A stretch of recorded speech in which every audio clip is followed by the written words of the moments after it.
the next or the second session of the Cameroon Diaspora Dialogue, the Defyhatenow Diaspora Dialogue. For some time now, or it's actually a couple of years, we have struggled to amplify or bring into notice the voices of Cameroonians who live and work outside Cameroon, or who have a connection of the Cameroon, living in Cameroon and living outside Cameroon, bringing their voices, channeling their voices on potentials that exist from our diaspora experiences, on transforming the conflict in Cameroon, on helping our counter-hate speech journey, and seeing how we could transform the prejudice against the diaspora as being the most accused group for stimulating the conflict in Cameroon, to rather ones who are transforming the conflict.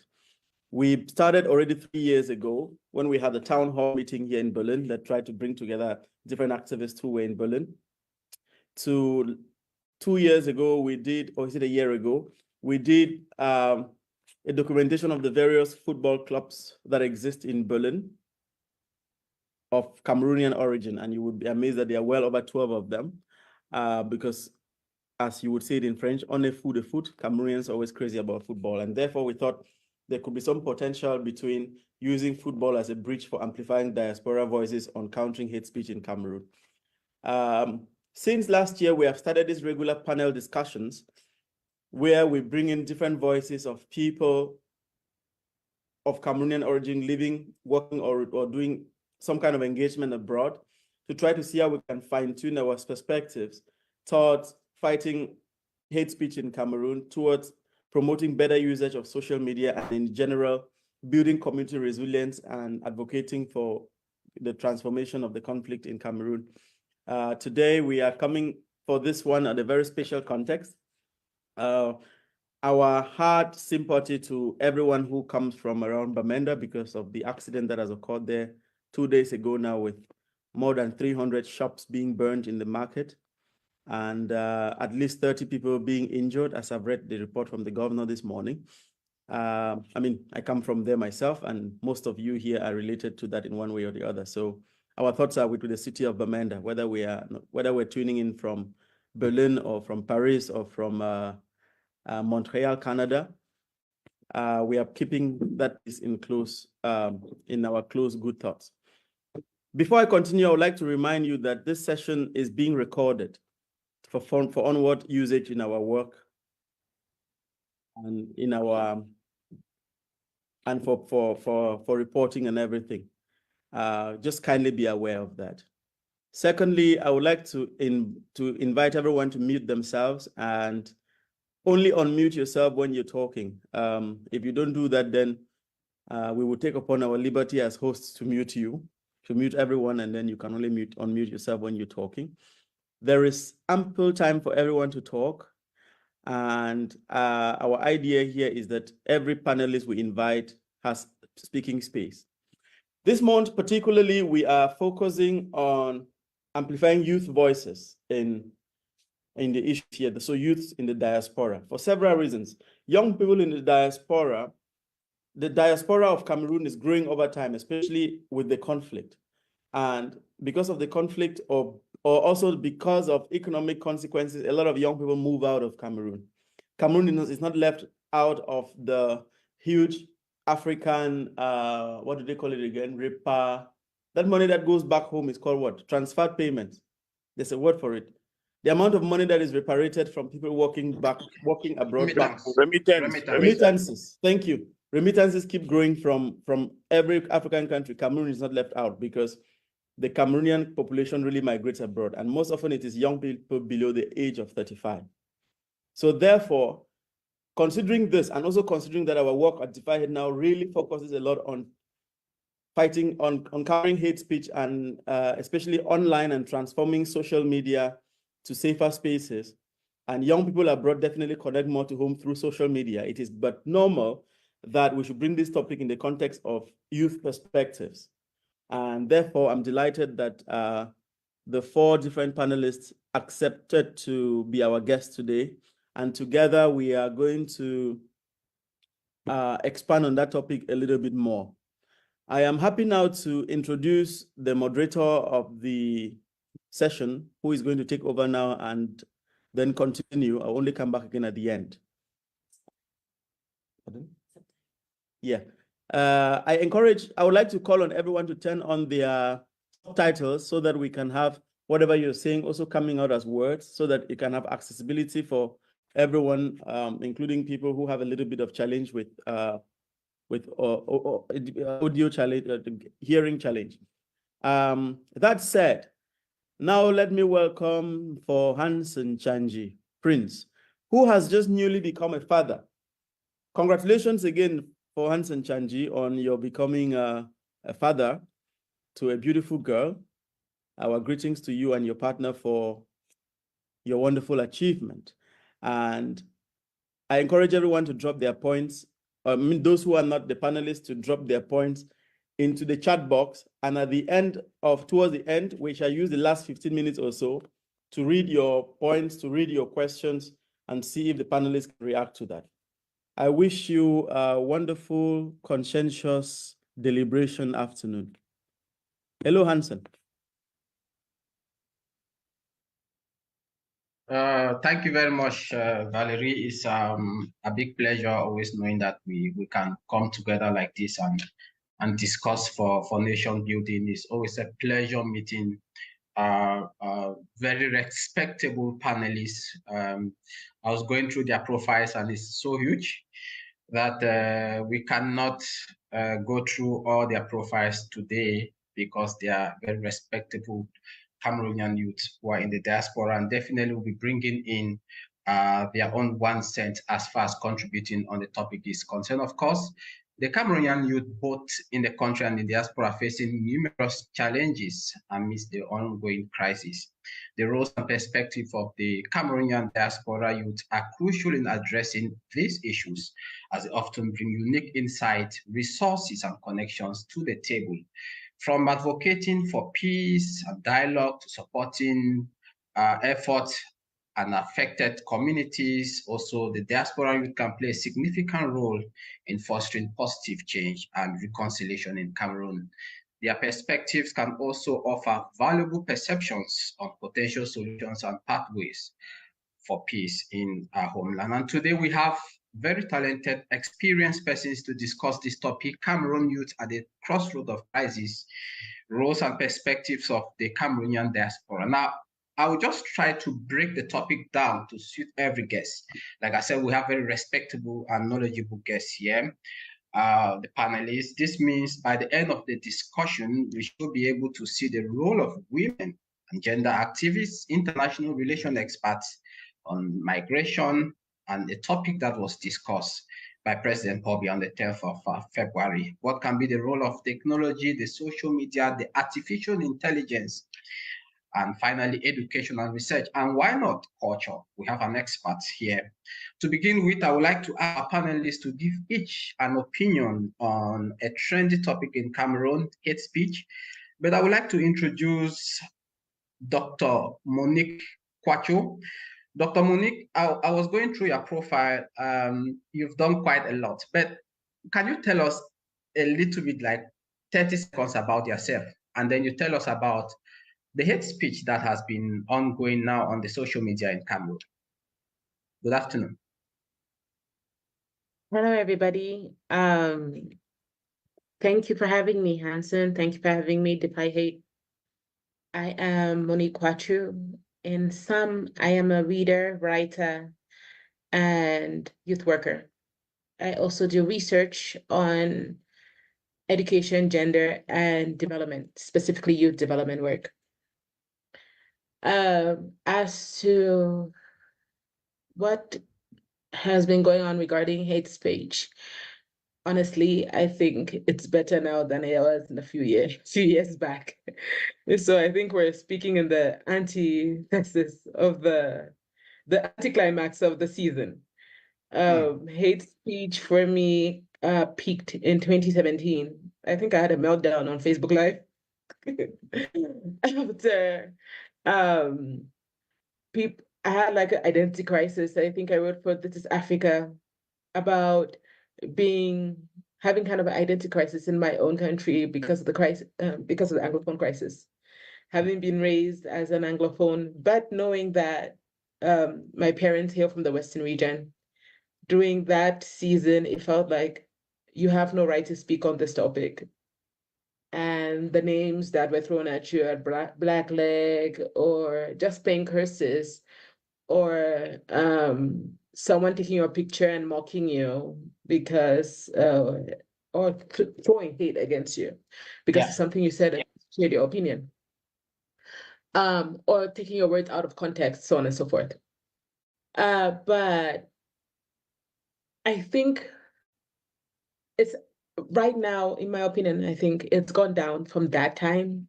And it's because of efforts such as this.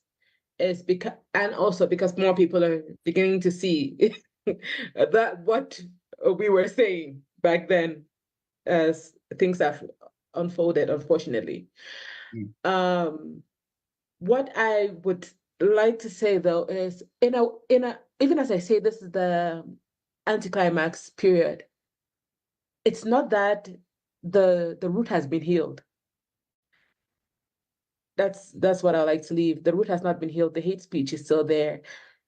The hate is still there. Even if the speech is not as loud as before, even if people are not saying as much as they did before. But if you go to certain comments on the certain posts, if you go on the things, if you go on the post social, if you go on the certain comment sections, you will still see that the bias, the ignorance that fuels the hate is still there, just waiting for the right thing to pop out. And so a lot of initiatives like this have helped, but yeah, we need to deal with the root. All right. Okay. Thanks so much. We shall be coming back. This is just an opener. Let me go to Morias. The second name is kind of jaw-breaking, but I'm sure it's Morias Gingayi. It looks like a name from Bali in the Northwest region. Am I correct? No, I'm not from Bali in the Northwest region. I'm from the West region. Yeah, at Penka Michel. I don't know if you know that department. Okay. Now, Morias, tell us. You've also been observing the phenomenon of hate speech. Now, let's take the perspective of diasporas. They have been accused of vehiculating this hate speech on the social media. According to your own observation, is this true or not? Can I answer in French to be more fluent? Oui, pas de problème. Cameroun, c'est un pays bilingue, quoi. Ok, merci beaucoup. Oui, effectivement, comme tu étais en train de dire, il y a en fait ces différences de culture qui arrivent lorsque la diaspora a cette nouvelle approche, si je peux appeler ainsi. Ouais. Vu que au Cameroun, on va dire qu'il y a des fléaux sociaux qui sont très répandus et qui, au niveau de la diaspora, n'existent pas. Donc, la diaspora critique et relève ces propos qui ne sont pas forcément très bien compris au niveau interne. Les gens qui sont, quand je dis au niveau interne, c'est ceux qui vivent au Cameroun. Donc, ils prennent ça pour l'injure, pour, je vais dire, pour une intervention voulant salir le pays, alors qu'au fond, on peut voir que c'est pour une évolution. Maintenant, tout ce qui est propos de haine, propos haineux, propos tribal même et tout, c'est quelque chose qui a toujours existé et qu'on a négligé de base. Ouais. Et je ne sais pas si je vais dire, ce côté diaspora, ça touche beaucoup la sensibilité. Quand je dis que ça touche énormément la sensibilité, c'est que, étant à la diaspora, les gens en interne pensent qu'on n'a plus en mémoire le contexte camerounais, alors qu'on a en mémoire et on veut que les choses évoluent. Et cette évolution passe par une profonde remise en question. Et la profonde remise en question amène à des questionnements qui sont très importants. Mais maintenant, nous, notre ère à la diaspora, c'est parfois que nos questionnements sont limite des critiques qui ne sont pas constructives. Ce sont des critiques qui visent à toucher cette sensibilité-là et les gens sont très susceptibles au niveau interne au Cameroun. Donc, on doit essayer de revoir ça au niveau de la diaspora. Mais par contre, tous ceux qui sont internes, ils doivent essayer de voir la plus-value en fait de l'intervention de tous ceux qui sont dans la diaspora. Après, je mets de côté les activistes qui ont ce côté très politisé. Moi, je mets plus des gens qui mettent en avant des actions concrètes pour voir le pays évoluer et non ceux qui se focalisent juste sur la politique et qui critiquent sans à côté mettre des perspectives et mettre des solutions bien précises. OK, merci beaucoup, Maurice. Et on peut aussi dire que, comme tu l'as dit, il y a une dimension politique. Et en 2018, après les élections présidentielles, on a vu une augmentation des hate speech qui a aussi causé beaucoup de débats sur la toile. We shall talk about this as we go on. Now, let me go to Cynthia. Should I say the diplomat? You are knowledgeable when it comes to international relations and diplomacy. Now, have you also been observing this phenomenon of hate speech on Cameroon's social media space? Cynthia, good day. Good day. Hello, everyone. Thank you for having me today. Thank you for your question as well.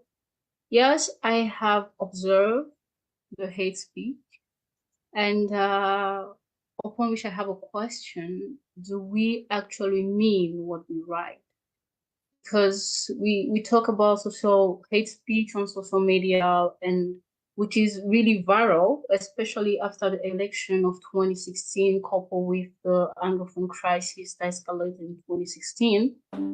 Yeah, so we witness a lot of new words coming in and kind of this viral hate speech phenomenon growing up. But I'm kind of triggered in asking, do we really mean what we write? Because it's one thing to write something, it's other thing to actually put in action what we actually see on social media and how impactful it is really on the lives of each and every one. I will not go astray of what my other panelists have said so far. So I have witnessed this, and it's a reality in Cameroon. But I think also we have to take into account the background where we come from. You know, sometimes the interpretation of words are not the same as it used to be before. Like Moria said, it has existed before. It's just that today it has taken another dimension based on the new dynamics that the country has been involved in, and the interpretation as well has changed.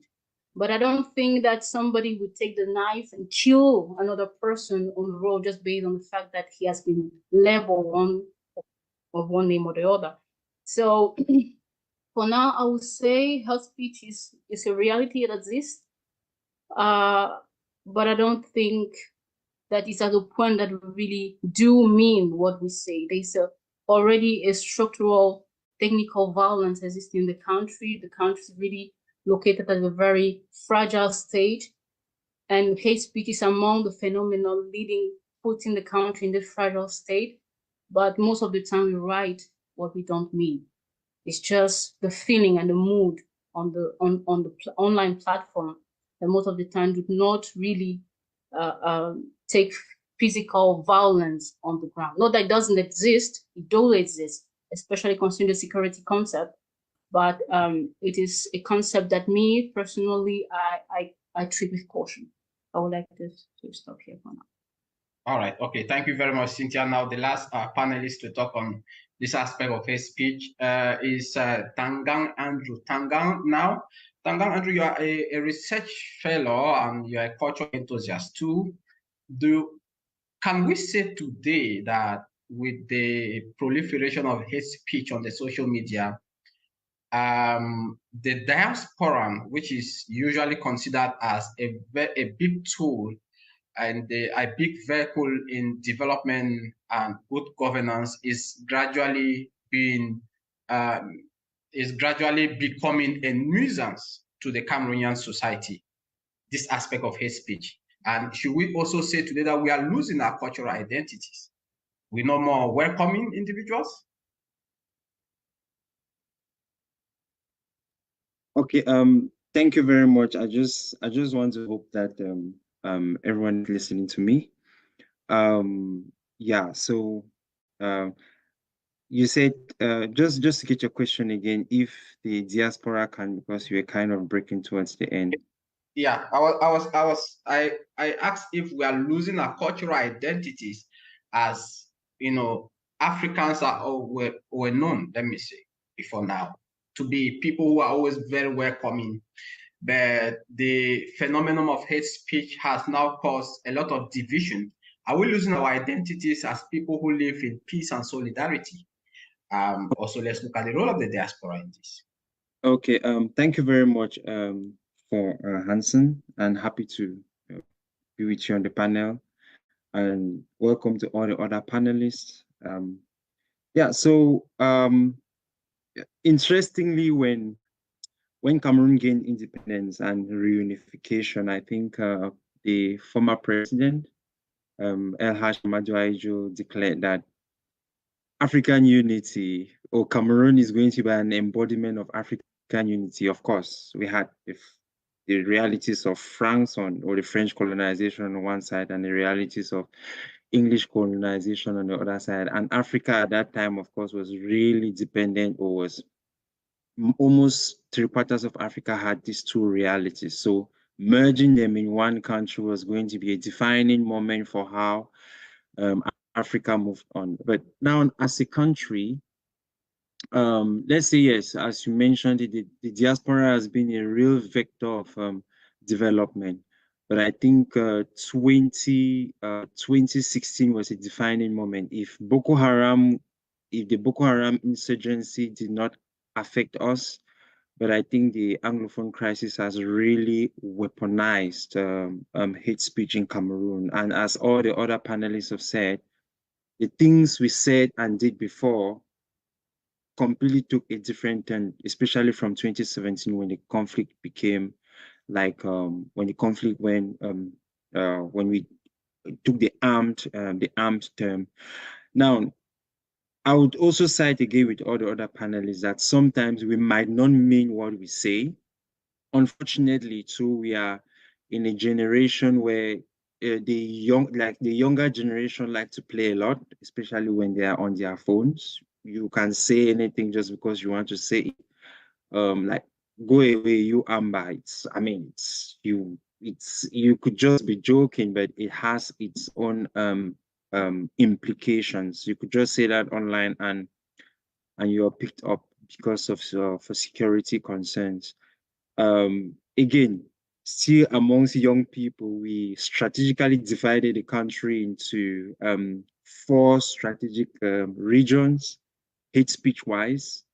With all due respect, we had the Mutongna, that's the northern regions. You had Sadina, that's the west, south, and east. And then you had Tongtina, that's the west region. And of course, Ambazonia, that's the northwest and southwest. And then, of course, we include the littoral to Sadina. Those are just terms that we create sometimes to, again, have fun. But it still comes back to, do we really mean what we say? But I think it has not really translated to Cameroon not being a welcoming country. It is true that we have our ways that we look at it, and with AFCON, especially the AFCON that just ended, we saw a different dimension of Cameroonians.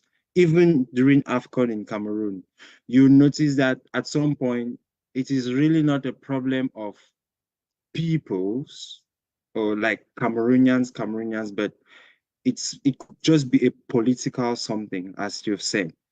During AFCON in Cameroon, when people were insulting Cameroonians, you notice English Cameroonians and other Cameroonians who speak and understand English very well online, they were managing those of English Africa. French-speaking Cameroonians were managing those of French Africa. And I mean, it was a beautiful moment to watch. And I think I had this conversation with Viban that I've never believed that there's something that could unite the country that much. So Okay. the fact still remains that we love our country. And I still want to side with the other panelists to ask, do we really mean the things we say? Are we saying it just for fun? And I think that's the role, that's where the diaspora comes in. Sometimes people are acting based on their emotions, the experiences they had before in the yesteryears, probably because they call you, you say, well, you'll be a friend, for example. You are angry and you just want the country to spread, and then you just go into Sadina and all of those. But apart from that, yeah, I think there's been that politicization, which I think has created some of these cleavages. Okay, thank you very much. Giving us a cultural identity and, of course, a cultural setting in terms of what is ongoing. Now, let's look at youth now, especially the diaspora at the crossroads of the crisis in Cameroon. Now, let me go to Dr. Monique Kwachu. We shall be coming back to your 3,000 community members that you've affected so far, your job and your work. But just tell us, how have you been able to galvanize the diaspora, especially women, to work with you? What is the situation of gender-based violence in the communities that you visited so far? Okay, I'll need to clear up a few things. Although I'm currently working with the diaspora in the UK with the University of Bristol, I have never really been a diaspora person. Okay. I've never really been like a diaspora-based person. I've never stayed out of Cameroon for over 9 months. You're a pragmatic diasporan person because you're always on the ground. So tell us more. Tell us more what you've been. Very transactional diaspora. You would actually place me as based there. So I can't speak for. I might suggest, but I can't speak for those that are based in the diaspora. I still have a foothold back home. I'm in Yaoundé right now, for example. Yeah. So in my case, with working through Better Be Cameroon, another thing, we do predominantly youth work. Our perspective or our theory of change is raising a younger generation with better socialization, more positive socialization, educated with the capacity and the opportunity to actually change the future themselves. So we're not addressing the leaves.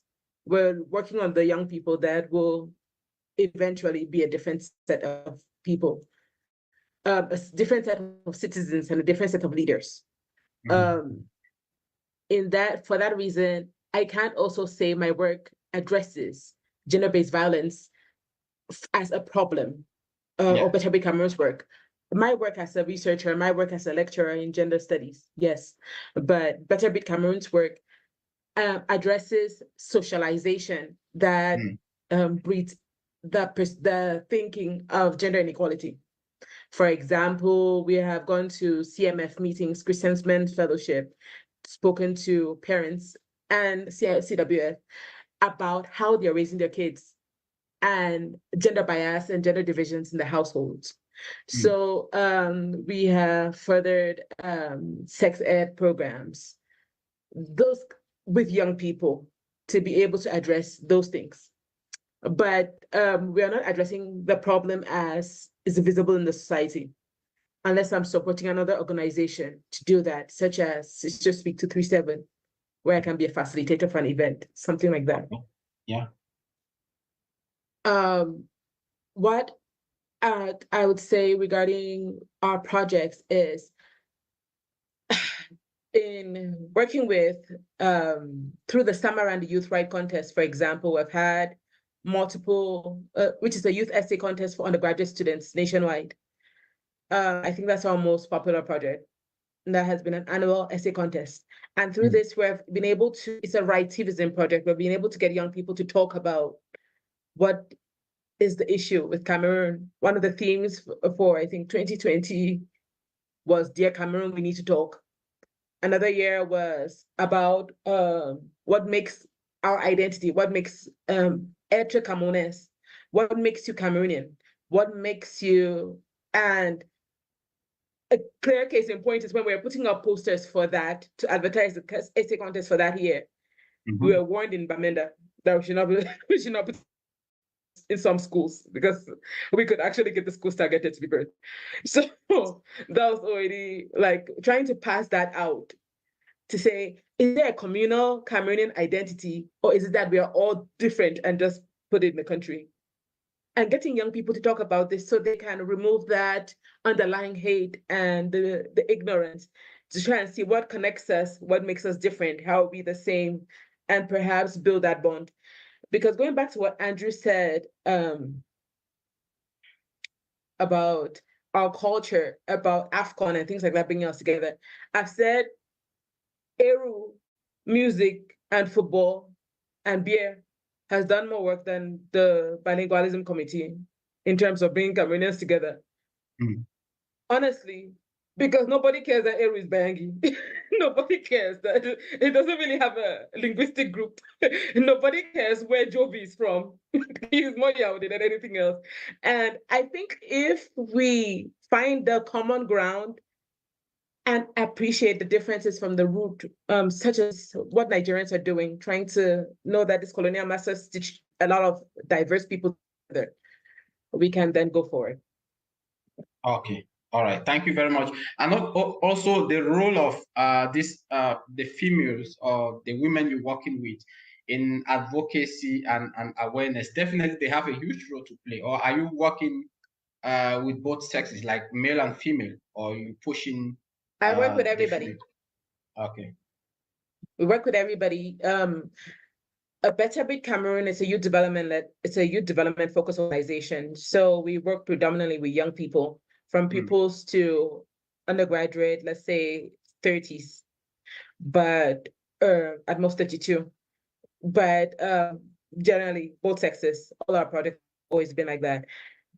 But obviously we are countering gender-based, well, let me say we're furthering feminist goals by ensuring that we address the mindset behind gender inequality. Okay. All right. Thank you very much. Now, Maurice, let me come to you. We talk IT.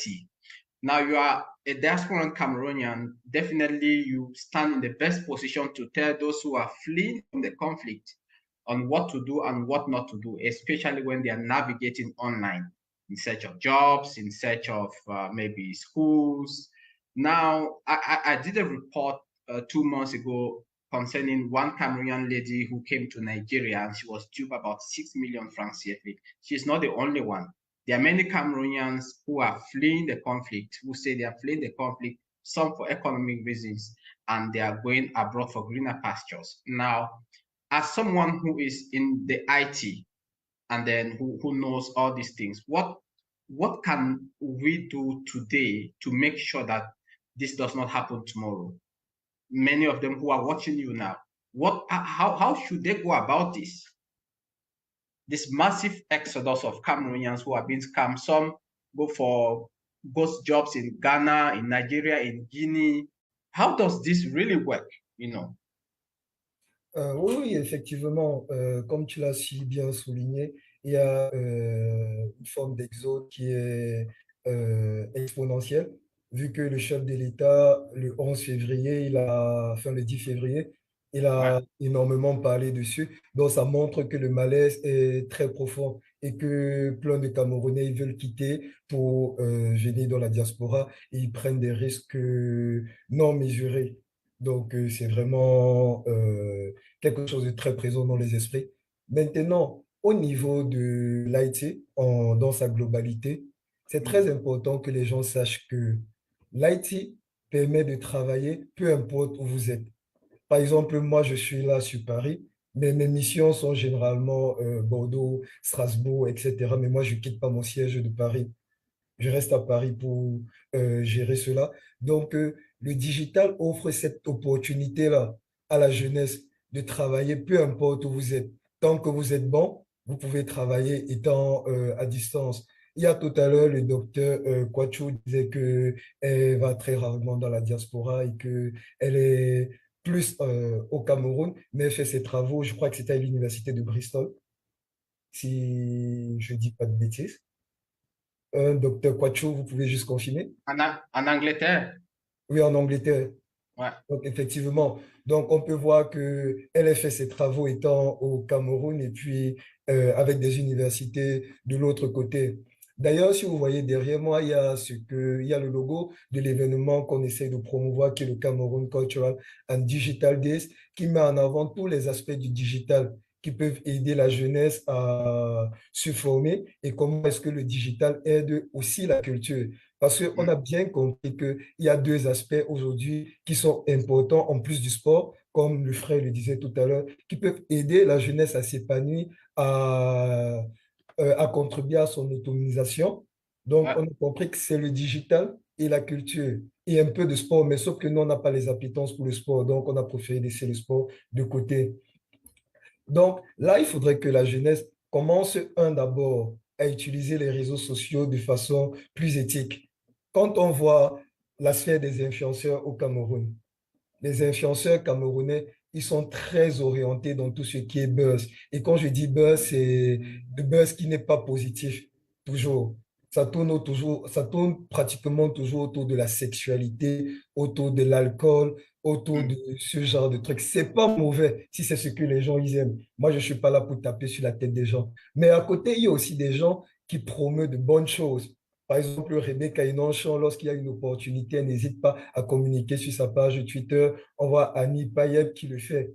Il y a des personnes qui sont là pour démontrer qu'il y a des opportunités dans le digital. Il faudrait que les jeunes puissent aller suivre ces personnes ressources-là et voir qu'est-ce que je peux faire en fonction de la formation que j'ai à faire au Cameroun, ou peut-être aller sur des sites comme Coursera qui offrent des formations gratuites en plein de domaines.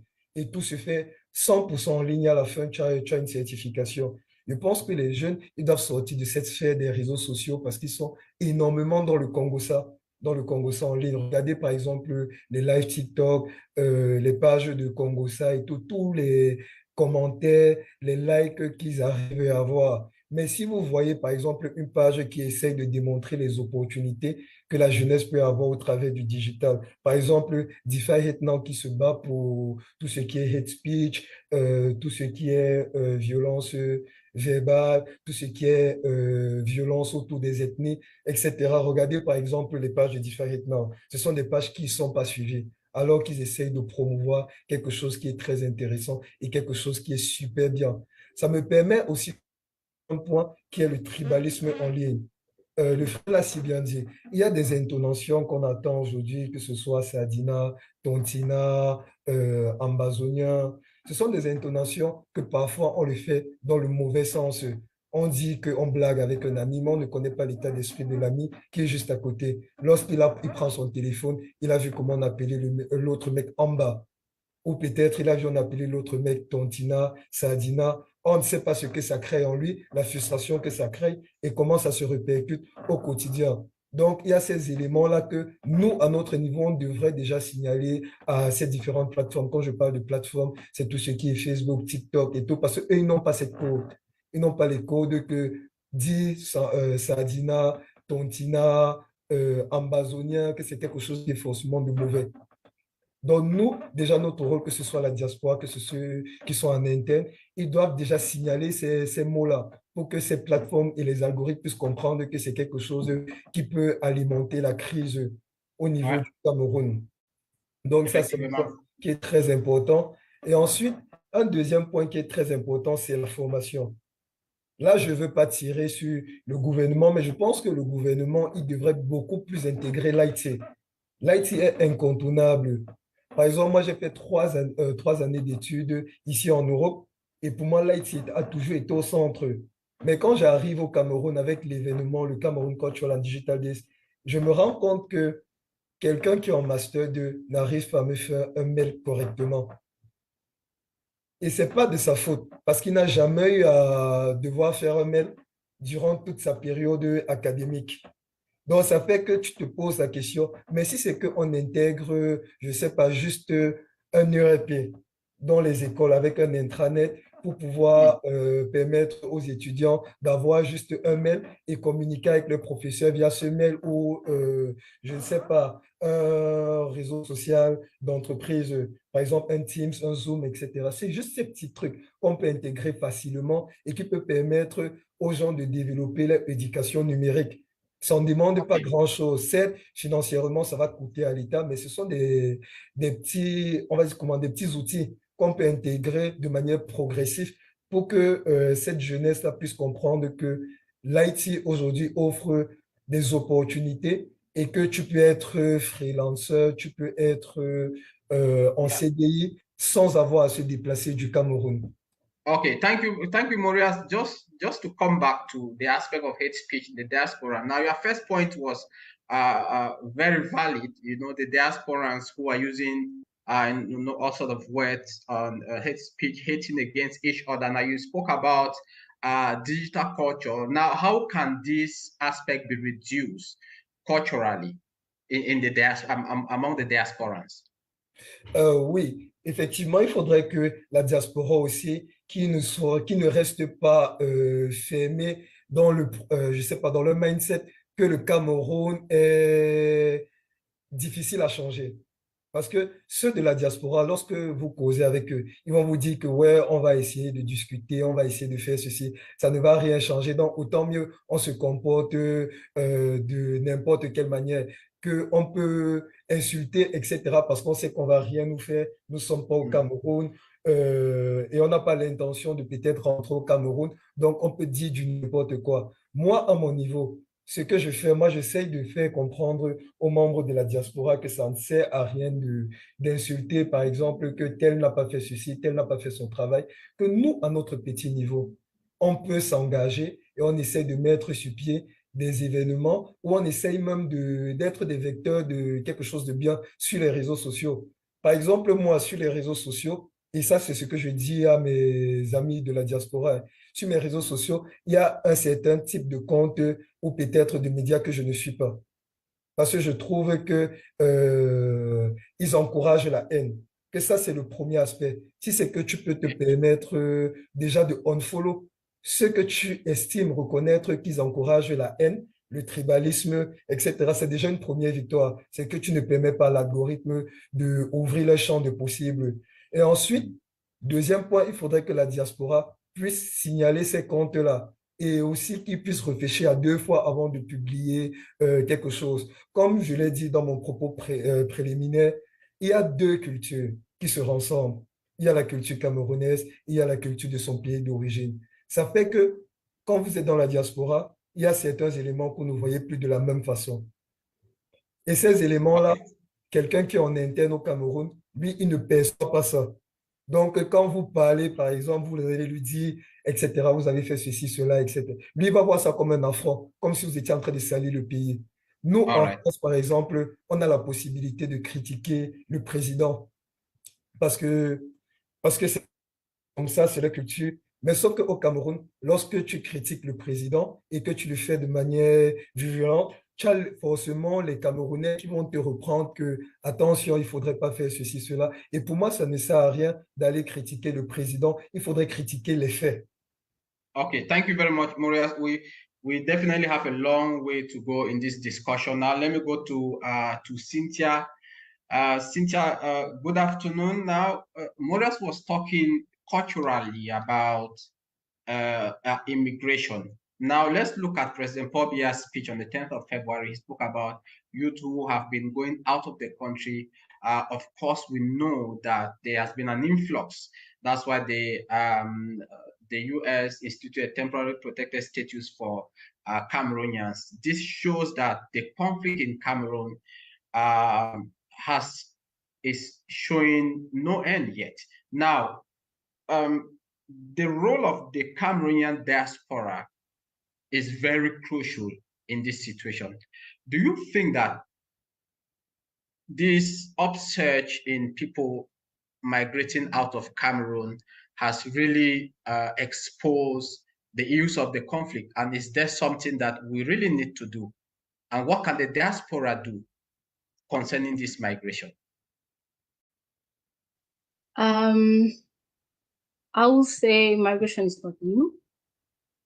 The conflict has just increased the level of migration.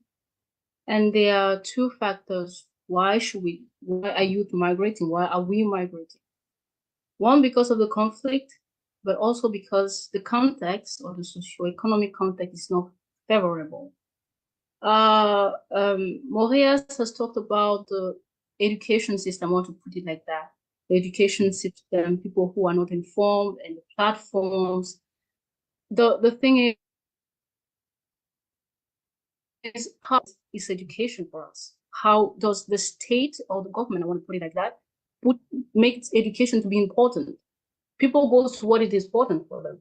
When you present to them that this training that you are doing at the end of the day is not going to give you any earnings, so they have no, they are not curious to learn more.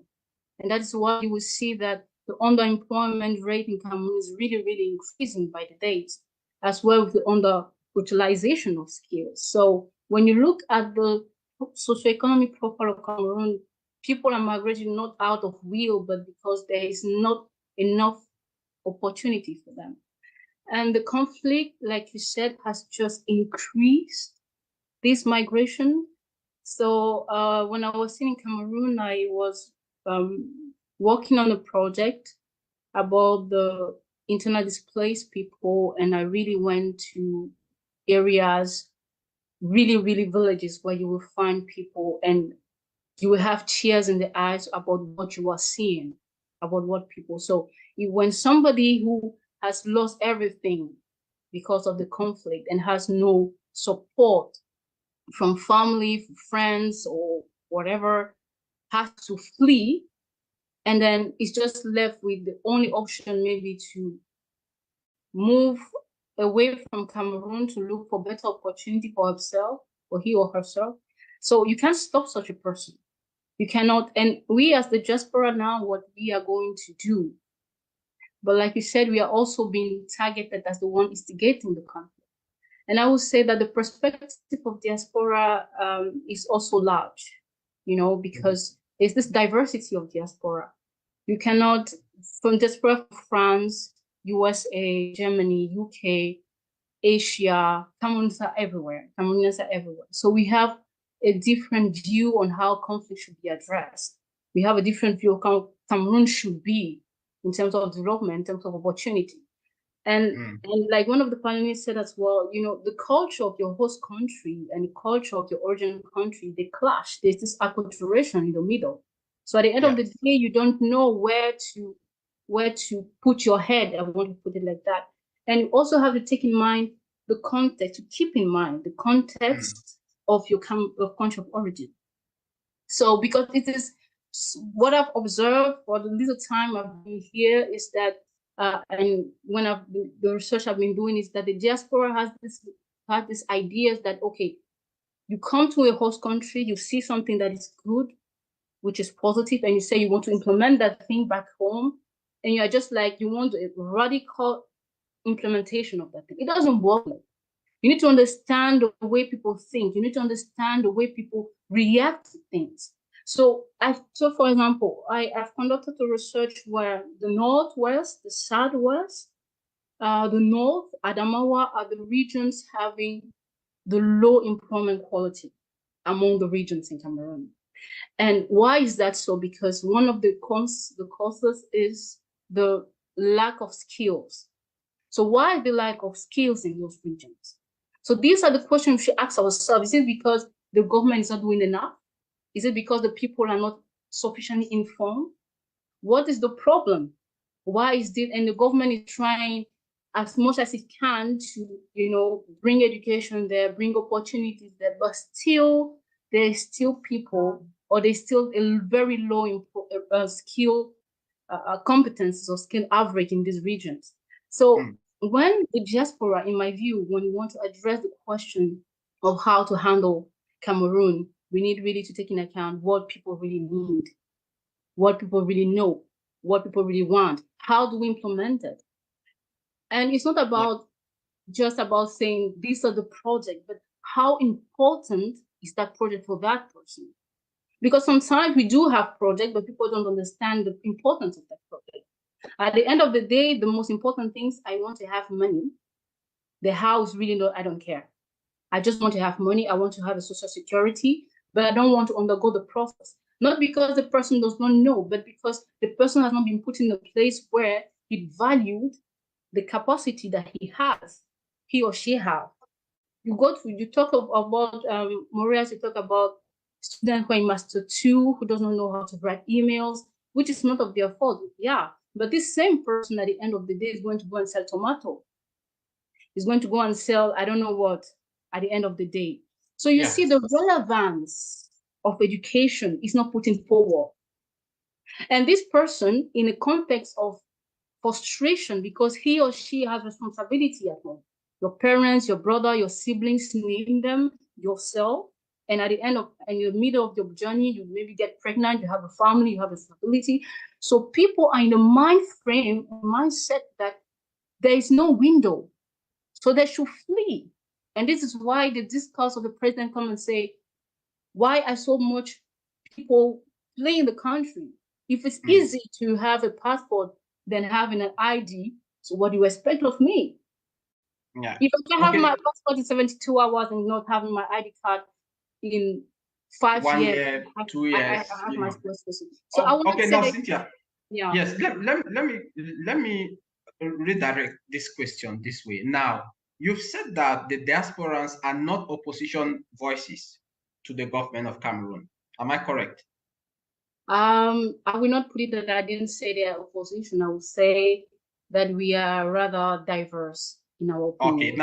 Okay, now, with this diverse resources that the diaspora has, now, how can they involve themselves in the peace process in Cameroon? With all the resources you have, what steps should the diaspora now take in order to involve themselves in the peace process? You know, peace has two levels. Individual level, I want to put it like that, and collective level. At the collective level, you need facilities. That means if the environment is not receptive of any proposal for peace, then no matter how beautiful and perfect your idea is, it's not going to work. And on the other hand, you can also call one-on-one, like what we are doing, for example, right now, we are trying to do a sort of sensibilization, you know, tell people, don't do this, try and do that. We are together in it. This is what I put reading on individual purposes. So I will not say there's really a 1+1 formula to this question, because we are born and found this thing. We're going to die and live it probably. So, but my advice or my point of view is that we need to really come to a place where we are more, where the diaspora, so to say, is on a very more close, united idea of what we want in Cameroon. Okay. Because right now we are not united in terms of what our perspective about Cameroon, and that is create another problem, because the diaspora in Europe, we are completely different. I'm in Germany, for example. I'm trying to speak German. So when you learn the language of somebody else, you also learn his culture, which means the environment in which you live, you acquire some cultural aspect from that country where you are, who influence your perception of your own country. So you see, you think regarding of the cultural host where you find yourself. And you tell me, and you agree with me, that someone in the US and the UK will not maybe think the same way. We have a common ground. We want the development of Cameroon. That is one the basis that we all want. But then the how and the process differs. And this is where the unity now starts blinking, because we are not set about what we want. Maybe Cynthia should call for a diaspora forum that will unite people from all over. It is in process, actually. All right.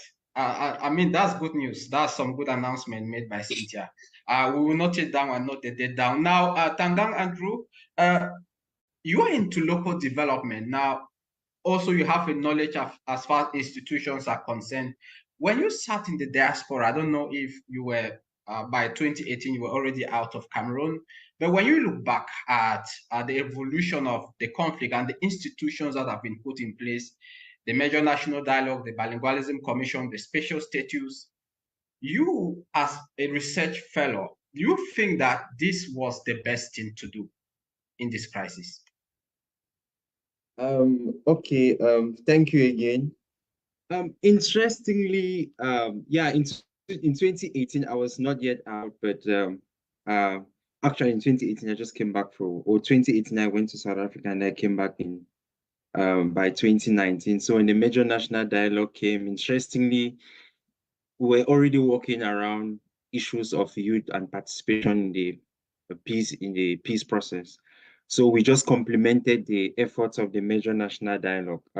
It's true we do not like the process of the Major National Dialogue because personally, to me, it was I can characterize it like a charade. There were some aspects of it that were not clear, and even the processes afterwards. For example, when they called elections for local elections in 2020, I noticed the city mayor of Limbe at the time, or the mayor of the government delegate of Limbe at the time, Andrew Mutanga, may he rest in peace, his name was on the list. How did he know that they were going to call elections and they'll cancel the post of government delegates? That was a little bit contentious at that time.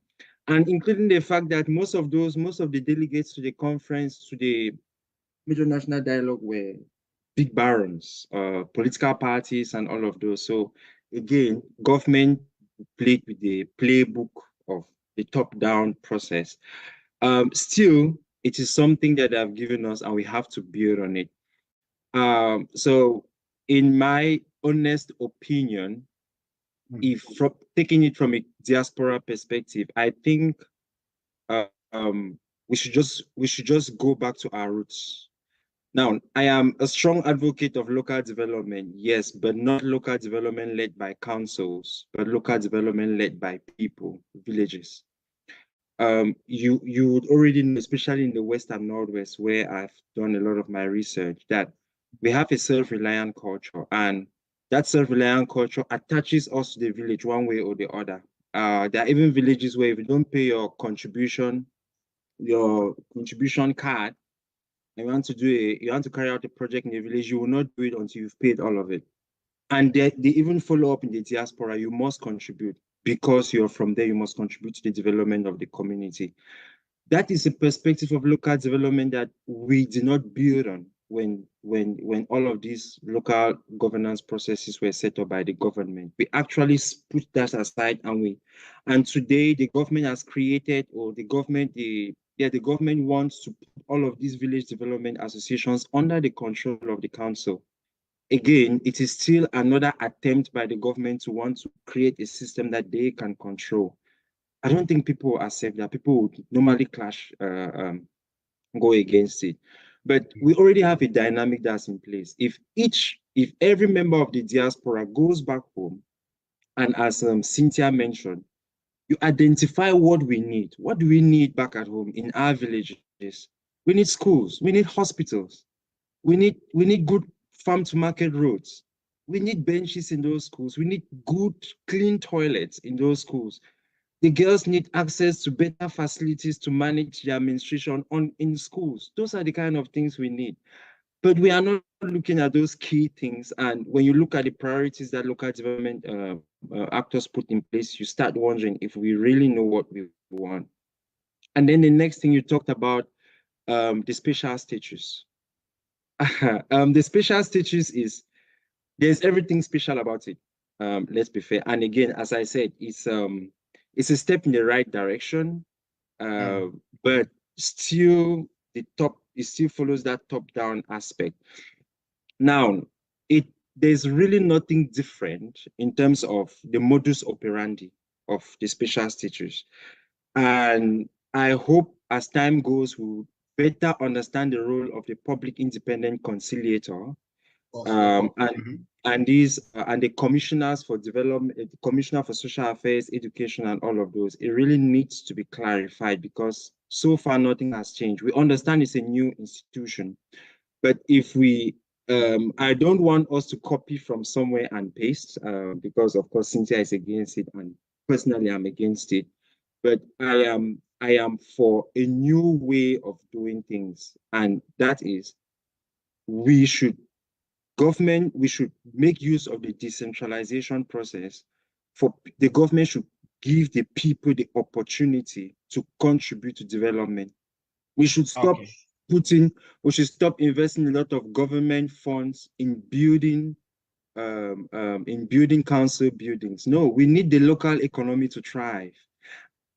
The government should allow the people to co-contribute. We should be able to contribute our quota so that in the end we know it is our development, not government's development from the top down. It's really a long way to go because again, changing mindsets and infringing into government's sovereignty or government's regalian rights, or as we call it, it's very difficult, but it's something that really needs to be done. So that is my perspective on that. All right, you've given a diasporan view as far as local development and institutions within the context of the Anglophone crisis is concerned. Thanks so much. We have 30 minutes now for the panelists. Now, for this second segment of our discussions, we shall be having two minutes each for the discussions. Let me come back to Dr. Okwachu. Now, tell us more about the activities that you've reached out to about 3,000 Cameroonians in the northwest and the southwest regions of Cameroon. How has the humanitarian part of you been like? And what have you noticed in some of the communities that you visited?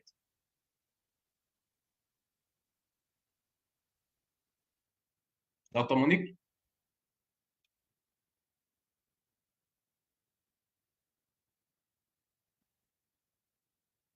Is Monique with us? Maybe we move over to Morias before we go to Monique. Maybe her volume is low. We shall move over to Morias to discuss something else. Now, Morias, we have been talking about, you have been talking about cultural preservation. Now, how can the diaspora preserve their culture to strengthen their belonging and identity as far as the conflict is concerned? Because now, when you go abroad, you are asked, are you for Camto? Are you Ambazonia? Are you Probia? How can we preserve our culture and this our identity? Can they preserve it by promoting Cameroonian culture, heritage, strengthening the sense of identity and belonging among Cameroonian youths in the diaspora? Tell us more about this. Oui, effectivement. Déjà, quand vous arrivez à la diaspora, quand on vous demande où vous êtes, vous ne dites pas que, par exemple, je suis du nord, ouais, je suis du sud, ouais, vous dites tout simplement que je viens du Cameroun. Et si la personne ne connaît pas, vous essayez de situer le Cameroun sur la carte de l'Afrique. Maintenant, comment est-ce que la diaspora devrait valoriser la culture camerounaise? C'est valoriser, par exemple, le sport. Lorsque le Cameroun était à la CAN, on a vu comment tout le monde postait, les gens y mettaient le maillot. Ici, dans les rues de Paris, c'était un peu partout, tous les Africains mettaient le maillot et ça permet à créer de l'engouement. Et les personnes qui ne connaissent pas forcément l'Afrique demandaient c'est quoi, etc. Et tout. Et là, tu expliques, par exemple, l'Afrique, c'est ceci, c'est cela. Et puis aussi, toutes ces personnes ressources qui permettent de hisser l'image du pays. On va prendre, par exemple, Francis Gano et tout, qui est connu à l'international, et peut-être Cédric Doumbé. Donc, ça permet de valoriser la culture et aussi de parler de nos différents mets, parce qu'on a une gastronomie qui est super. Tout à l'heure, il y a quelqu'un qui parlait du héros. Moi, je sais qu'en entreprise, lorsqu'on doit ramener un plat, un mets qui est très culturel, moi, je vais toujours avec le héros. et ça finit par plaire et ça permet de valoriser aussi cette culture. Et puis, il y a certains influenceurs, je pense, c'est Travel Cameroon, je ne sais pas si vous le connaissez, qui essaie de mettre en exergue tout cet aspect culturel du Cameroun. Donc, il met en image tous les lieux touristiques et ça permet de voir aussi cet aspect assez touristique du Cameroun. Il y a même Kim YB, cette blanche, je ne sais pas si elle est née au Cameroun, mais elle aussi, elle valorise la culture camerounaise. Il y a plein d'autres choses. Il y a la musique camerounaise, par exemple. On a plein d'ambassadeurs. Il y a par exemple Lick Bassi qui passe le temps à faire des concerts ici à la Cigale, à Paris. Et puis il y a les plus jeunes, par exemple, les ténors, les Sisso, les Salatiel, les Mistalio. Donc, on peut aussi aller par là. Il y a aussi par tout ce qui est vestimentaire. On a par exemple Iman ici qui a fait la Fashion Week de Paris. Et c'est très rare pour un Africain de le faire. Donc, on peut valoriser ces différents aspects de la culture. Il y a le cinéma avec Kin Kitus qui a eu 2 films sur Netflix, ce qui est déjà très intéressant. Je ne sais pas si en Afrique francophone, il y en a tellement qui ont eu des films et des partenariats avec Netflix. Moi, je pense que niveau culturel, le Cameroun, que ce soit du côté francophone ou anglophone, ça évolue super bien. Maintenant, nous, de la diaspora, on doit leur donner de la force, notamment en partageant les différents aspects, en parlant même de ça, que ce soit avec nos collègues de travail qui ne connaissent pas. Moi, je me souviens, il y a une fois, on était en train de parler de musique et puis j'ai dit, je vais vous faire écouter un son. Et je les ai fait écouter le son de ténor et de sissoun qui est en langue béti, que moi-même je ne comprends pas. Mais ils ont Merci. aimé le rythme, ils ont aimé le flow, etc. Et ça permet de valoriser la culture camerounaise à l'international. Donc je pense que Merci. dans la diaspora, on devrait beaucoup se battre et partager ces aspects positifs qu'on trouve Okay. sur notre Okay. culture. All right. Thank you very much. Now, let me get back to Cynthia. Now, Cynthia, the youth in the diaspora could also play a key role. Do you agree with me that they could embark on political engagement, that is, engage in political activism, advocating for reforms and policies that address the root causes of the conflict back in Cameroon? I would say we have a really dynamic youth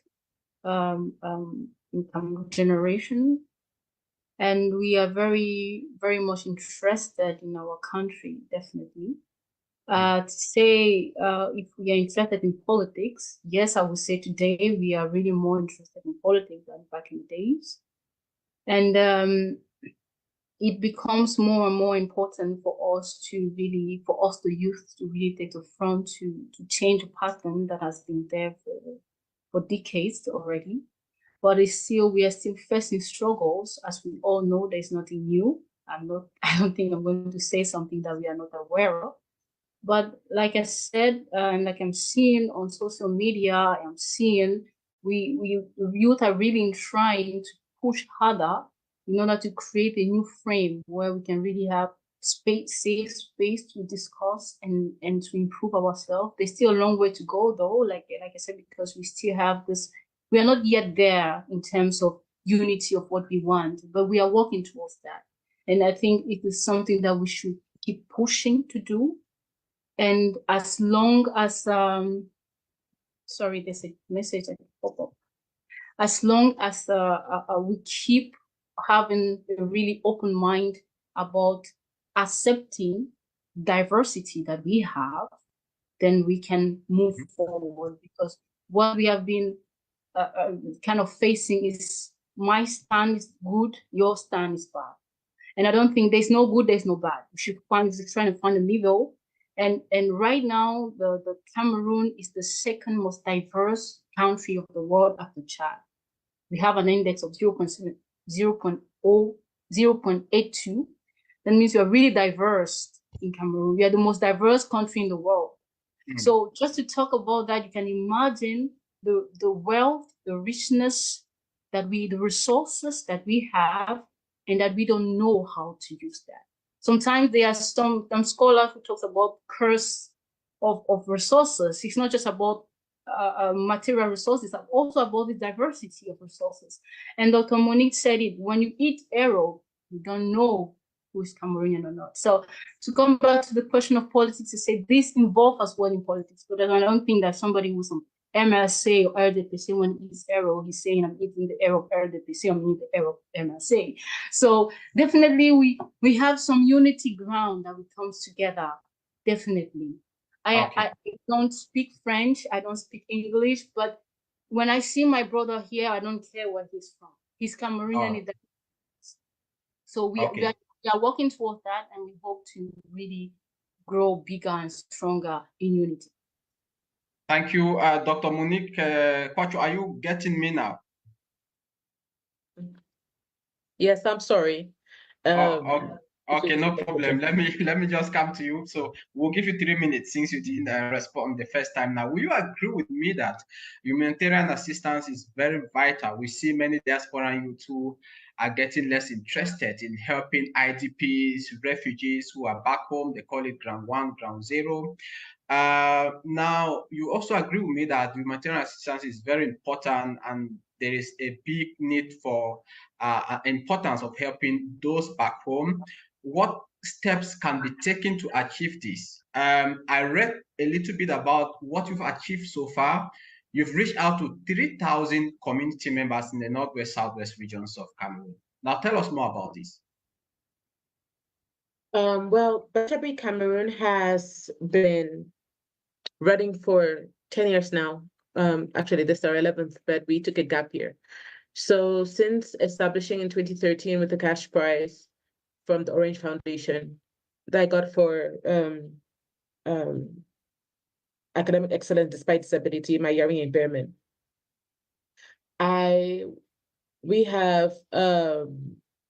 we, the team, have led projects quarterly. That's 4 projects a year.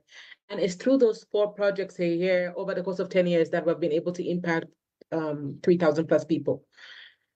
This has included things like first aid trainings, web empowerment workshops, bursaries, cash bursaries for those that are going back to school, the Summer Randy Youth Right Contest, reading caravans, so on and so forth. So it has been diverse projects. To speak on diasporas giving back particularly, one thing I can say is that through Better Cameroon, I have been fortunate. We have never had to, till date, we have not solicited for funding. We might in future, but we have not solicited for funding from anywhere. And we have been completely Cameroonian funded. And that has been possible because the people I've been working with we have this idea of, this is your tithe to society, this is your tithe back to the country. So you give a part of whatever you can, and with what we have, we do that project. So this has limited the extent to which the projects have been, obviously, but it has also made it genuinely ours. And through this, I have had diasporans severally write to me and say, hey, I know you guys are doing some work through Better Cameroon. How can I support? I want to cover one of the prizes. I want to buy some books for the Reading Caravan project. I want to support one of the teenage girls that got pregnant during, because they were out of school because of the crisis, and so on and so forth. The diasporans want to help. Diaspora remittance, I think it needs to be drilled into our head. Diaspora remittance is more than NGO aid to the African continent. That means diasporans are doing more than any World Bank, any IMF, any loans that Cameroon is taking. But are we seeing the impact on the ground? Are we seeing the impact on the ground? The NGOs who receive this money, do they swing to them? Every year. I think that's something that I don't think is shouted enough. It's not, people need to understand the power that they have. The thing though is, I think the weakness comes from disunity with the diaspora and the remittance. See, if they were gathered together, sending that money at once, the government would be more scared. But they're sending that remittance as in 500,000 to my brother for him to pay school fees for the children, 700,000 to this person for her higher education, so on and so forth. So it's looking a bit less. But if you consider the gross amount that is sent annually by diaspora communities back home, you would see the power that they have. One of the things that we want to do, there's a Ghanaian organization called Diaspora, kind of like like your aha moment. And it's also a Twi word that has a different meaning, but it encapsulates what we want to do in capturing the power, the inspirational power of the diaspora. The Diaspora project. So one of the things that we want to do Better Be Cameroon is partner up with Diasporas based groups in how they can have an accountability system, because they want to help, but they don't really know how, and they can't really trust because our system is what it is and has lost a lot of confidence. So perhaps what I will leave us to say is, when we leave home, when we are based abroad, let's consider, like Cynthia says, it doesn't matter if you're the Francophone, it doesn't matter if you're Anglophone, it doesn't matter which tribe you're from. Our biggest problem is that we leave the country and then we go and join, this is Bali Diaspora Group of Maryland and Texas and this and that. Whereas we could have just had Cameroonian groups. All right, thank you very much. We gave you 3 minutes, you used 5. That's not bad. We still have 10 more minutes for the panel discussion before questions from our audience. Now, let me go to you, Tangang Andrew. Can we use education and research to amplify diaspora youth engagement in Cameroon? Absolutely. I think there I'll join Morias and Cynthia. Morias raised some key points around not being able to use a student in master's to not being able to use the internet. I mean, in 2024, it's unthinkable. Yeah, it's true. We sit here and we try to convince these people that it's very complicated. But yes, at the same time, it's something that needs to be done because the world is actually growing at breakneck speed. So we need to catch up. So what I will propose is that for the diaspora to intervene, especially in the domain of education, what we really need to do is to reorientate our educational system. For funding education, especially the STEM subjects, I think that's really been neglected for a very long time. We need to get back on the STEM, that's science, technology, engineering, and mathematics. We should also mainstream gender into these particular projects, fund a lot of engineering, encourage more young people to get into engineering. And for those people who have universities, we should create universities, or we should open university institutions that actually have a particular standard that encourages students to make good use of these online and digital tools. And in terms of research, I think we need to create a lot of partnerships to engage in more research from Cameroon. I think when you read the National Development Strategy, one of the government's main concerns is that research does not inform government policy. That's a problem. Research should always inform government policy. We should not conduct research because we want to conduct research, but we should conduct research because there is a problem we want to resolve. So I think we should engage again. That comes back again to our educational system. Are we just doing master's degrees because we want to do master's degrees, or we are doing master's degrees because we want to resolve a particular problem? So we should actually encourage, or we should actually engage students to carry out research that resolves a particular policy problem, be it engineering, be it mathematics. And finally, I would say in terms of education and research now, we should actually transform our universities into production grounds. For example, the University of Nchanji, there's no reason why the University of Nchanji is not an agricultural hub for Cameroon. It is supposed to be by right, because it was created on that foundation. So we expect FASA to show us farms everywhere in the country where they are cultivating and carrying out research to showcase the agricultural prowess in the different regions of Cameroon. That's research, and we should other universities should be able to experiment how we can process that food to produce to actually come up with final goods, and we should move from towards the mechanized education of mechanized farming agricultural philosophy. Okay. At the end of the discussion, we have like 6 more minutes. I will give you the voice to talk about your own personal initiative that you've been doing in order to contribute your 1 cent in what's happening in Cameroon. Now, Morias, Tangang spoke about diasporans, researching and also helping those back home and the change of our educational system, as well as IT tools. Now, does AI also play a great role in what can happen back in Cameroon? Why am I saying this? Because those in the diaspora stand a big chance of knowing more about artificial intelligence and then knowing how to come over it. And then maybe why not help those back home? I hosted a program last year. Someone in the US, he created an organization called GLAPI, and he has a huge community back home in Cameroon. And some IDPs have been, recruited in this GLAPI, and it's actually helping them.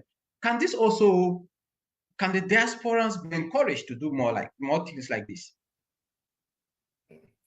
Oui, effectivement. En France, par exemple, on a un collectif qui s'appelle Mongoleux, qui aide les personnes qui désirent se former dans les métiers de la tech gratuitement. Donc, ce collectif a mis sur pied notamment une intelligence artificielle, notamment pour que les jeunes Camerounais puissent facilement se répertorier, trouver des associations et discuter même tout simplement. Mais là, ce qu'on devrait savoir, c'est que l'intelligence artificielle fonctionne avec énormément de sources de données. Et nous, ça sera problématique au Cameroun actuellement parce qu'on n'a pas cette source de données. On va utiliser des sources de données qui proviennent des serveurs open source qui sont hébergés à l'Occident. Donc, ça fait que l'intelligence artificielle au Cameroun aujourd'hui n'aura pas son identité propre. Ça aura une identité occidentale. Par contre, si nous, avec nos universitaires, on arrive déjà à créer de super grosses bases de données, et pour ça, il faudrait qu'on puisse informatiser notre système éducatif, notre administration, les différents métiers de l'administration. En fait, c'est tout un chantier qui a tout autour pour pouvoir mettre l'intelligence artificielle au cœur de la transformation technologique du Cameroun. Moi, j'aime bien dire que l'intelligence artificielle est comme toute nouvelle technologie. Ça va disrupter un moment, mais sauf que ça a un apport qui est plus important que le mal que ça fait. Mais maintenant, c'est comment est-ce qu'on va l'utiliser. Là, on a encore des difficultés primaires. Bon, c'est vrai, on va dire, il y a une partie de la population qui est assez outillée et douée dans tout ce qui est dans les métiers de l'IT, mais cette population, je pense, ce n'est pas 10% des Camerounais. Donc, il faudrait qu'on puisse déjà revenir dans les bases et former les Camerounais sur des petites solutions d'IT et ensuite ouvrir le champ sur tout ce qui est intelligence artificielle et tout. Parce que si on déploie l'intelligence artificielle maintenant au Cameroun à un très haut niveau, c'est juste une poignée de personnes qui pourront l'utiliser de façon efficiente. Thank you very much. Our panelists are not only giving ideas on the problems, they are also giving ideas on the solutions, on how Cameroonian diaspora youths, the role they can play and the perspectives in the crisis in Cameroon. Now, Cynthia, when this conflict or crisis started, and of course generated to a conflict and what so many people call today the Anglophone crisis or the Anglophone conflict, there were a lot of diasporan youths who were knocking diplomatic doors. You will see them online saying, I visited this ambassador, and do you know of any of such initiatives ongoing now? And what can you as an international relations expert do in order to also bring foreign help back in Cameroon to solve this conflict? You think that the diaspora has a great role to achieve this? I know that the diaspora has been moving a lot in terms of trying to proposed solution, especially now that the conflict has taken another turn that was not expected. That is the common role that conflict in the beginning takes, especially when some prerequisites are not taken into account when dealing with them. And unfortunately, the Anglophone crisis is trapped. It's on a trap zone that is out even of the hands of the initial parties that initiated the conflict in the first place. So it becomes very difficult to manage, because it's not just now about the state of Cameroon and the formal and the formal Anglophones parties that were acting, like claiming, but now external actors have come into the conflict for multiple reasons. And in conflict setting, we call it conflict trap. So it becomes now difficult to handle. So unfortunately, at the beginning, Valerie talked about the incident that happened, I think 2 days ago, yesterday, with 300 shops burned, for example. I don't think that when we started, or when the conflict started, it was aiming to destroy the life of people. It was based on making a claim about something that has been legitimately denied. But today is not what it is. So what the diaspora can do is complicated, because, like I said, the conflict is already trapped. So it is complicated because all. So is there no point of convergence, Cynthia? Is there no point of convergence? There are people who want independence. There are those who want a united Cameroon. Is there no point of convergence where neutral diasporan youth or political youth or activists can come together and find a common solution to this, away from independence and one state? Like I said earlier before, I said when we implement peace, there's the need of a setting, like an atmosphere that needs to be there. We cannot, in the context of Cameroon, that is, we cannot initiate the peace without the support of both parties initial there. It's not possible. It is tricky, I will put it like that, because you need the parties in conflict to be there. You need to create an environment where the party can actually talk in open heart, and which is difficult to find. We cannot talk today of independence. Let us be realistic. No state will do that in the realm of international relations. It's not possible, because separation from Cameroon entails creating a micro-state. And that we're having 2 micro-states like South Sudan to tomorrow, which is going to maybe create another issue, because this can become a terrain for terrorism, it can become a terrain of insecurity. And I don't think, and when you look back, there are people from the French zone who are family in the Anglophone side, and vice versa. So if you say you want to separate who from whom? That is another question that you need to answer, which is not doable. And aside of that, I will also say that there's the decentralization policy that is in place is still struggling to pop up. But like Tanga said, it is really one of the main policies that can really lead towards a kind of a more sustainable peace in Cameroon. And this is where the diaspora comes in, that to empower instead with decentralization policies. That would be a way for the diaspora to really engage into the peace process in Cameroon in a more concrete way.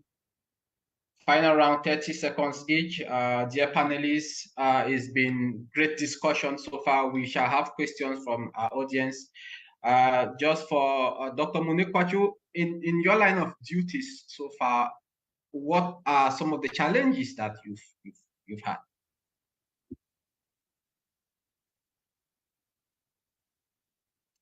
Monique seems not to be with us. Yes, can you unmute yourself? Sorry, network. I got you. Okay. I got you, then I was like, don't mind me. Okay.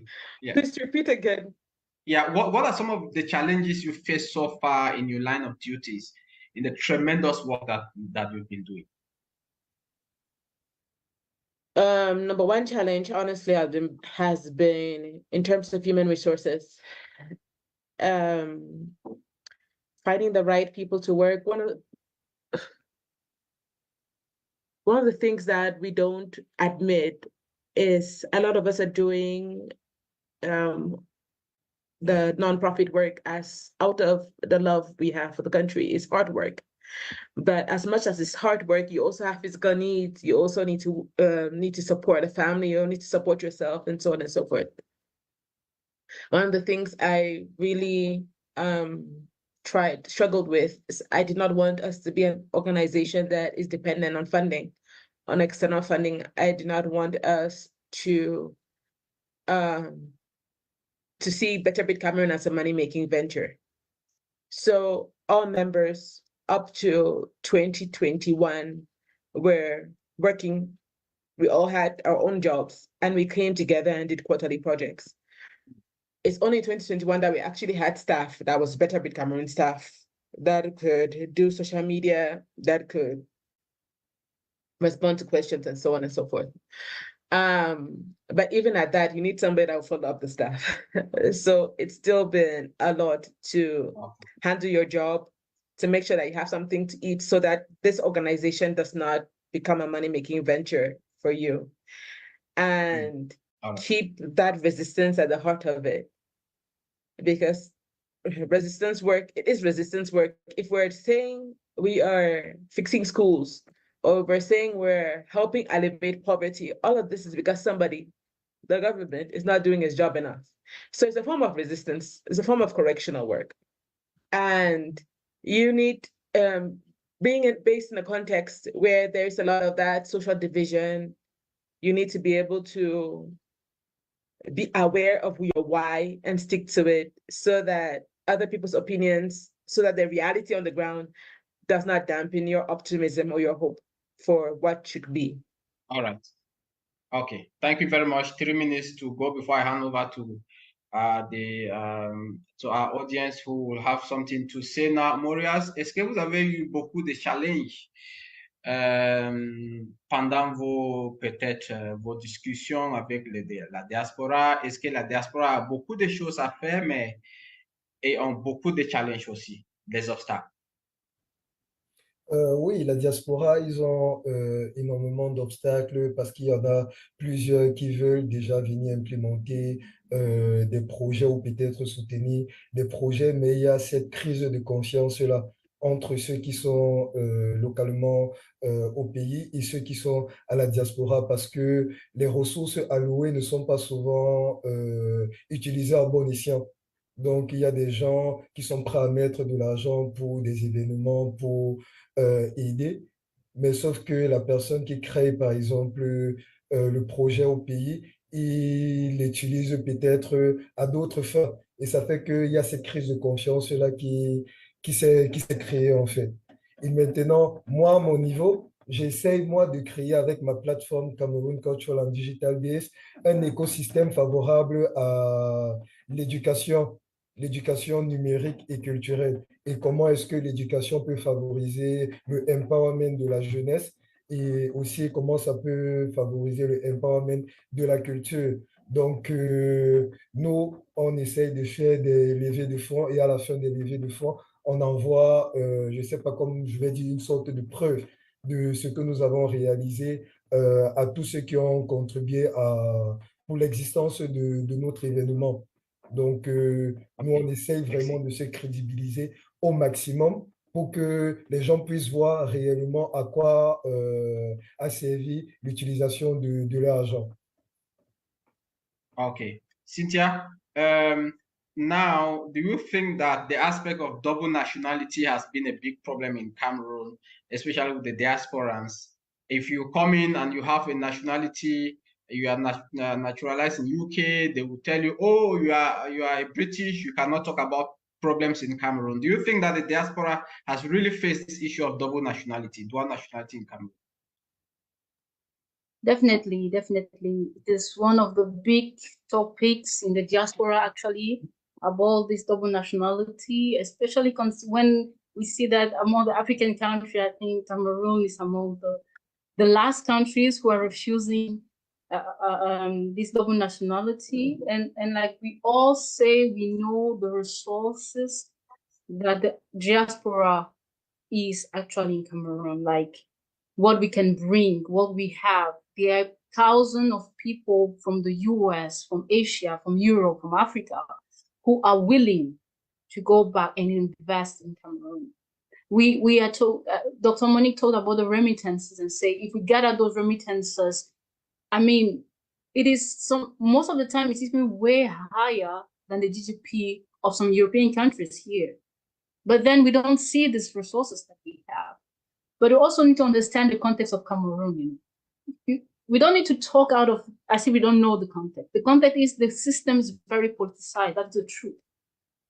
And if the diaspora has this opportunity to have a double nationality, it's not just come with the advantage of resources in terms of economic and financial resources. It also comes with the advantage of changing the politics, and which the government in place, sorry to say, is not willing to change. Because if for example, I sign for the German nationality and I have definitely the Cameroonian nationality, I will not take the same nonsense. I will not want my kids or my sister's kids or anybody else's children to go through the same trauma that I went through. I want the change for them. We all want that change.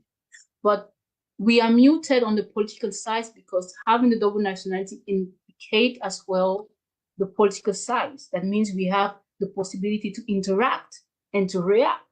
And unfortunately, we are in context that the government, so we have a repressive system. I will say this is the truth. I am sorry to say it. We are not yet open to that, not because we cannot do that, because obviously from different and prominent angles, Cameroon has shown that he has resources to do whatever he wants. And up to date, there is no country in Europe, as far as I know, that can issue a passport in 72 hours. Cameroon can do that. So if we can do that, there's a lot of things that we can do. So I would say it's really tricky resources. Yeah. Yeah, thanks a lot. You still have the possibility of responding to questions from our audience. The last one, Tangang Andrew, you were nodding your head when Cynthia was speaking about dual nationality. Do you think that this has been a major obstacle in the diasporans involving themselves in the crisis back home? And institutionally, is this kind of a government policy that has been put in place in order to bar, these intellectuals who go out of the country and are unable to bring back home what they learned? Yes, so I think on the point of dual nationality, let's be clear that during the major national dialogue, it came out as one of the resolutions. Immediately after the national dialogue, Cameroon drafted the family law, I think the family code, for the very first time. Dual nationality was included in it. And in it, again, Cameroon formally proscribed, all the other acts. I really don't want to bring that up, but dual nationality was included in it. I still remember very well.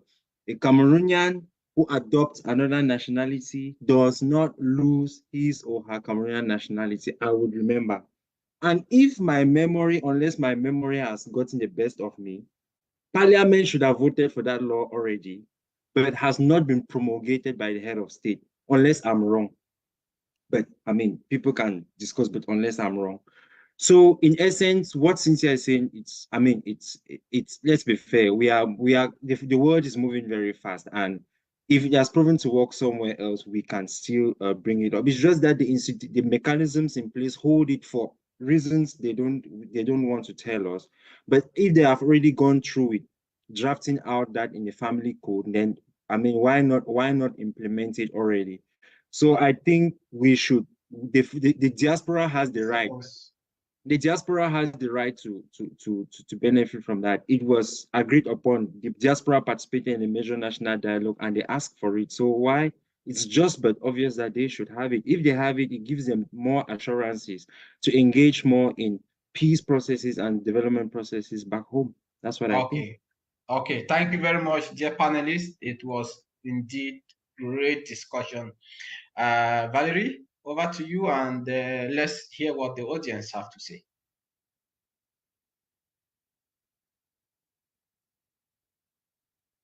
Maybe, I don't know. We don't have any hands up, but we have a few reactions on the chat, which I could bring to our notice, a few of them. And I don't know if there's time to answer because we are running a lot out of time now. Oh God, I don't know how to use this Apple laptop very well. Okay. A lot is expected from the youths at the diaspora. Some of us back home feel it's easier and that you are exposed and can solve a lot of issues. I believe this alone can affect how you think, feel, or react to situations. This is from Foka Sherifa to Kinyoy. Young Alfred Fang asks the question, is there any possibility for the diaspora to accompany young organizations working to foster peace within the country, and how can this be done? That's a good question. Everyone has a role to play, and I believe that you start by shaping the mentality of those back home. I don't know how I like that point, shaping the mentality of other people. I don't know if I want that assignment. Now I have benefited from a mentorship program by Better Breed Cameroon. Congrats, Monique. And I think it's one of the ways of bridging diaspora home-based relationships. iPhone again. Thank you, panelists, for the insightful interventions. The diaspora needs to be more intentional, coordinated, and committed to whatever positive contributions they decide to make towards lasting peace in Cameroon. Do we really have the kind of leadership from the diaspora to drive such a process? Good question. Yeah, Safo Elvis Chick, good afternoon, my dear panelists. What's the root cause of this our crisis? I'm sorry we will not answer that one because of course you know what it is, and my interest in this dialogue has never been to go and belabor the point of causes and causes and causes always, because we need to think forward. That's good enough for an answer. But of all the comments I've read from the reaction from the audience, does any of you now, including the moderator, want to react to it before we close the discussion? Yeah, I think I want to react to something. Okay. I really do appreciate the comments made by, I think it's Kinyu, Foka, and Saka Bernard. The first being that we are expecting a lot from the diaspora. These are people who have managed to leave the country. A country that has literally drained them out and given them very little to believe in. And they're already dealing with very tough capitalist systems in different countries without their families, without support systems. And we're still asking them to do more. So sometimes when we're having this conversation, I do try to, because honestly, whenever I'm abroad, I actually pity people. I do try to think like, perhaps this energy should be directed to the people that are actually in Cameroon to fix a system in which it can attract more diaspora help. And I'm not saying the diasporans are not doing and should not be upon to help. Obviously, they are already helping. But I think there needs to be more dialogue like this between those in the diaspora and those back home, so they understand the diaspora perspective. Personally, I think everybody should fall push so that they go and see for themselves what the wahala is before they should be asking anything or asking anybody money. But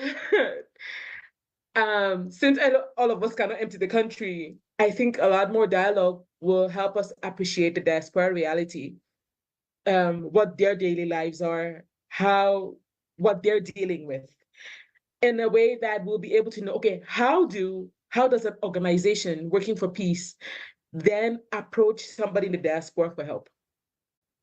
Not from a place of entitlement, of say, okay, people should give, but this is how we can partner.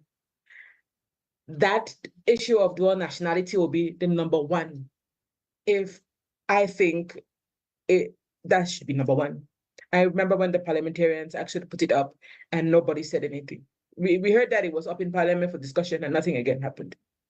So perhaps advocating for that should be one of the ways in which we can give the diasporas more confidence to say, invest back home because it's still yours. You won't lose, you won't have to give up your passport every time that you get an American passport. And to the question that, okay, so do we encourage people to leave or do we encourage people to stay back home? I don't think we should. In fact, everybody should choose for themselves what we got. But I would like to note that as Hanson mentioned, the president's speech on the 11th of February, very interesting. The fact that in the same speech, he spoke about people leaving, and in the same speech, he praised Ngannou, who we all know the story of how he left. So in the same speech, you're talking about don't leave your country, and in the same speech, you're lauding the person that left through back route. I mean, we should try and reconcile that now. So it's not for us to say who should leave or who should not leave, but the country kind of tells you clearly which one is going to be valuable. They don't care at the end of the day if Gano took which Mexico road or how, or the desperation that made him to leave his country in that way. They don't care. Today, he is now at, what do they call this place? Is it Camp Noah or Jardin Noah or Yannick Noah's events, rubbing shoulders with the president's son, rubbing shoulders with Etofis, with people of very different statuses than he was.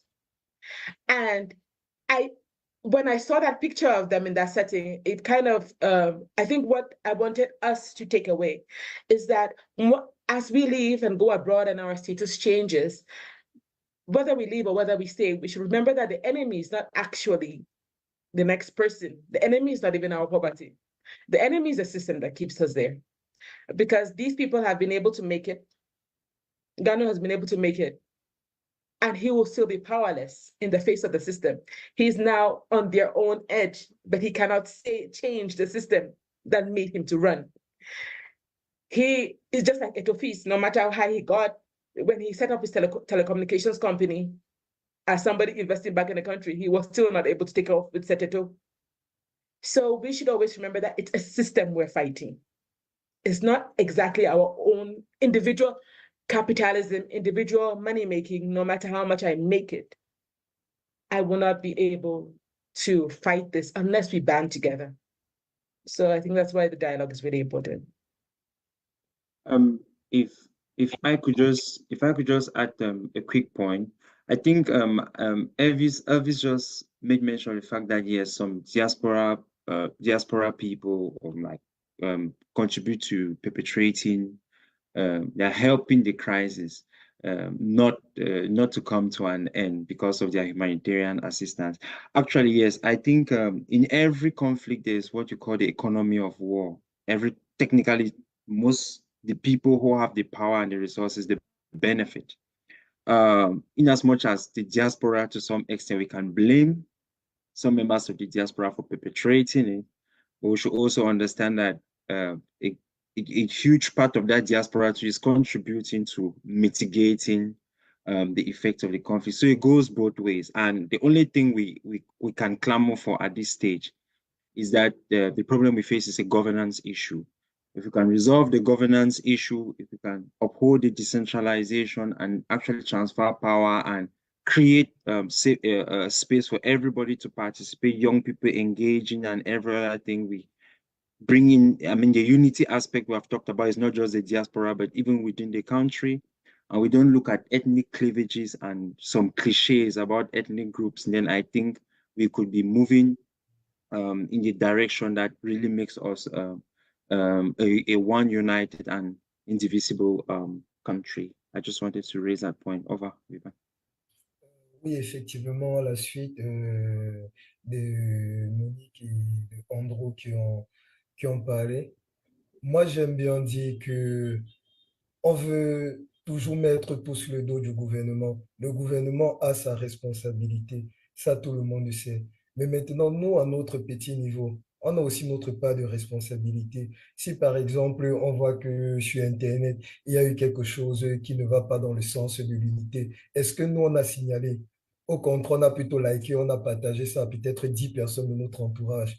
Et on ne sait pas quel est l'état d'esprit de ces 10 personnes-là. Et ça crée beaucoup plus de frustration et ça alimente la crise. Alors que si c'est qu'on signale et on garde ça à notre niveau, ça fait en sorte que ça permet de contenir, par exemple, ce genre d'image, ce genre de propos, etc. Donc, nous, à notre niveau, on doit déjà se dire que nous sommes des acteurs qui pouvons changer les choses. Certes, on aime minimiser notre impact en disant que non, l'autre va faire ceci, cela, mais non, nous aussi, nous, on peut le faire. Imaginons que juste nous six qui sont là présents sur l'image, on arrive à le faire. Ça va faire en sorte que si des propos haineux devaient aller sur, je sais pas, sur 120, 150, 50 autres utilisateurs, ils ne vont pas le voir et ça sera une petite victoire. Et maintenant, multiplier ces 6 par 1000 personnes. Donc, vous voyez, et puis vous multipliez les 120 par 1000 personnes. Ça fait quoi? On passe à 12 000 et vous voyez que l'impact sera grand. Si déjà chacun se sent responsable à son niveau de dire que je peux aider en faisant tel aspect, en signalant ce qui est un propos haineux et aussi en changeant notre façon de raisonner. Donc, notamment, avant, on pouvait peut-être titiller notre ami en disant c'est un bamena, etc. et tout. Avant, ça passait, quand on était plus jeune.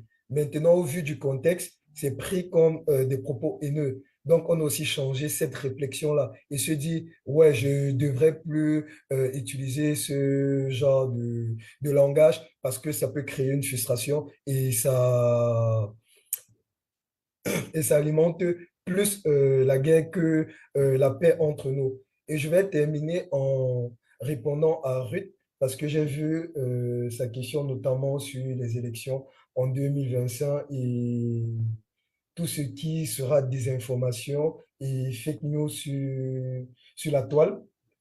Donc, je veux te dire, notamment nous au Cameroun Cultural and Digital Days, pour notre 3e édition qui va se dérouler en novembre, on a une journée qui est dédiée à la formation sur tout ce qui est fake news.